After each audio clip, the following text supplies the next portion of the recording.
नमस्कार विद्यार्थी मित्रांनो. मनुष्यबळ व्यवस्थापन या पहिल्या टॉपिकच्या अनुषंगाने आपण मानवी संसाधन व्यवस्थापनाच्या अनुषंगाने काही महत्त्वाच्या मुद्द्यांची सविस्तर चर्चा केलेली आहे, ज्यामध्ये विविध तज्ञांनी केलेल्या मानवी संसाधन व्यवस्थापनाच्या व्याख्या, मानवी संसाधन व्यवस्थापनाचं स्वरूप किंवा वैशिष्ट्ये, मानवी संसाधन व्यवस्थापनाचे महत्त्व किंवा फायदे, मानवी संसाधन व्यवस्थापनाची व्याप्ती किंवा कार्ये या महत्त्वाच्या मुद्द्यांची आपण मानवी संसाधन व्यवस्थापन या पहिल्या टॉपिकच्या अनुषंगाने सविस्तर चर्चा केलेली आहे. आज आपण पहिल्या टॉपिकच्या दुसऱ्या सब टॉपिकची चर्चा करणार आहोत.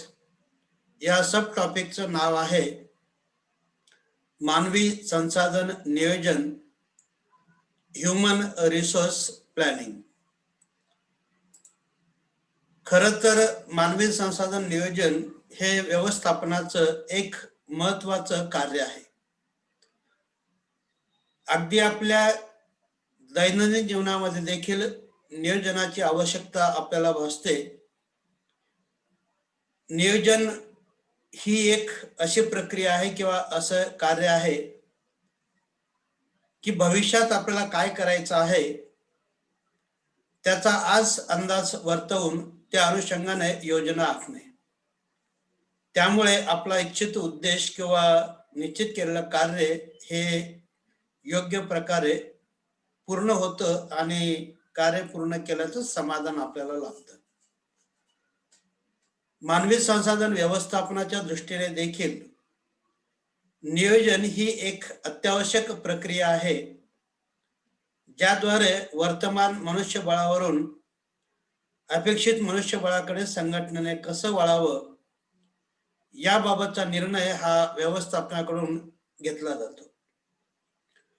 मानवी संसाधन नियोजन व्यवस्थापनाचा अंतिम उद्देश योग्य संख्येत योग्य प्रकारच्या व्यक्तींची योग्य जागी योग्य वेळी प्राप्त करण्याचे असतो. मनुष्यबळ ही व्यवसायाच्या दृष्टीने एक महत्त्वाची साधन संपत्ती मानली जाते. व्यवसायामध्ये गरजेपेक्षा कमी मनुष्यबळ असलं तर उत्पादन क्षमता कमी होऊ शकते आणि त्याचा परिणाम मागणी पुरवठ्यावरती होऊ शकतो. या उलट व्यवसायामध्ये मनुष्यबळ गरजेपेक्षा अतिरिक्त किंवा जास्त असेल तरी विनाकारण उत्पादन खर्चामध्ये वाढ होते.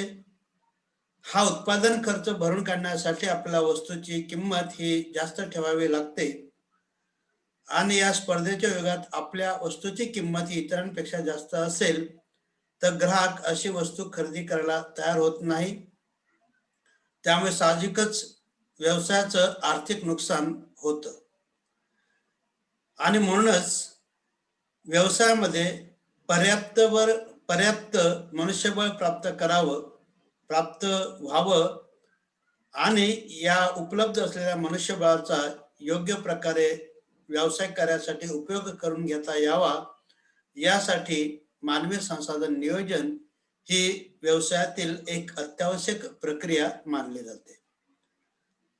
मानवी संसाधन नियोजनाच्या काही तज्ञांनी व्याख्या करण्याचा प्रयत्न केलेला आहे.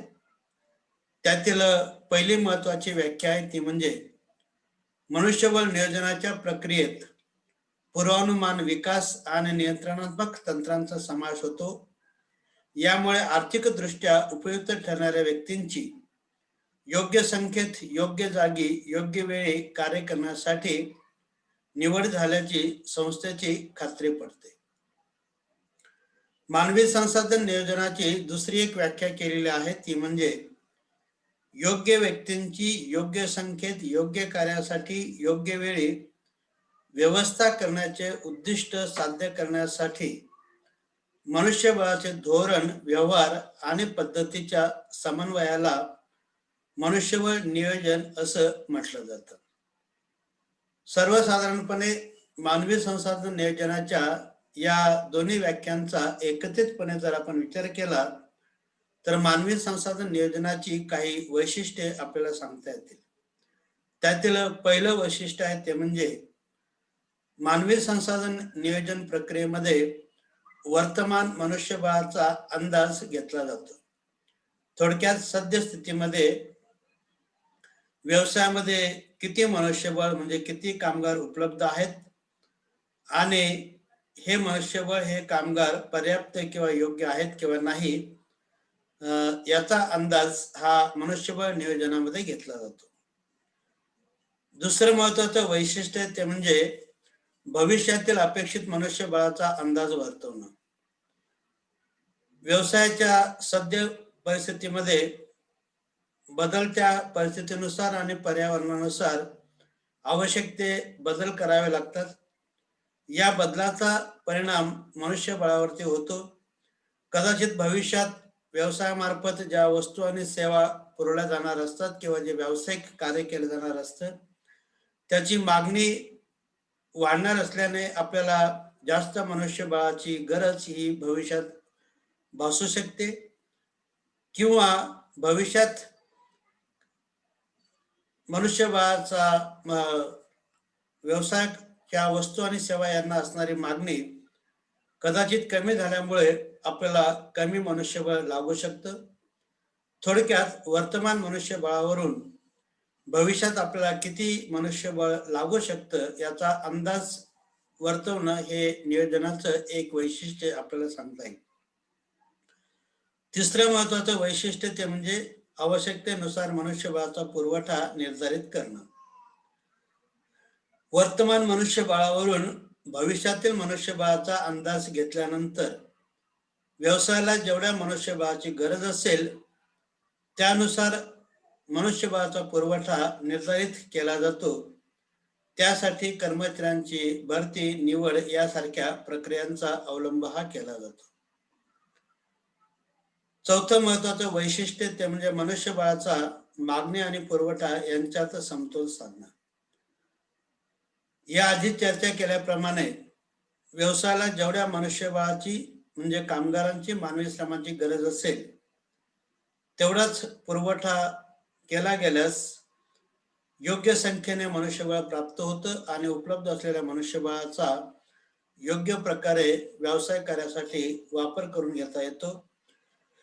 थोडक्यात मनुष्यबळाचा मागणी आणि पुरवठा यांच्यात समतोल साधण्याचा प्रयत्न मनुष्यबळ नियोजन प्रक्रियेमध्ये केला जातो. संस्था आणि कर्मचारी दोघांच्या हिताच्या दृष्टीने मनुष्यबळाचं नियोजन करणं. मनुष्यबळ नियोजन ही प्रक्रिया दोघांच्याही दृष्टीने आवश्यक आहे.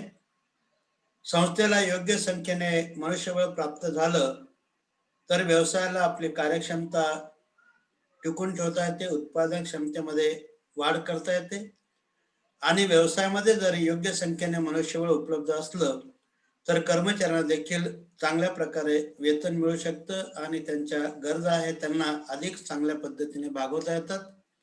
त्यामुळे दोघांच्या हिताच्या दृष्टीने मनुष्यबळाचं नियोजन करणं ही नियोजन प्रक्रियेची काही महत्वाची वैशिष्ट्ये आपल्याला सांगता येतील. आजच्या व्याख्यानामध्ये प्रामुख्याने आपण मानवी संसाधन नियोजनाची व्याख्या आणि मनुष्यबळ नियोजनाची वैशिष्ट्ये या मुद्द्यांची चर्चा केलेली आहे. पुढील व्याख्यानामध्ये आपण मानवी संसाधन नियोजनाची गरज, महत्व किंवा फायदे या मुद्द्याची सविस्तर चर्चा करूया. आज याच ठिकाणी थांबूयात. धन्यवाद.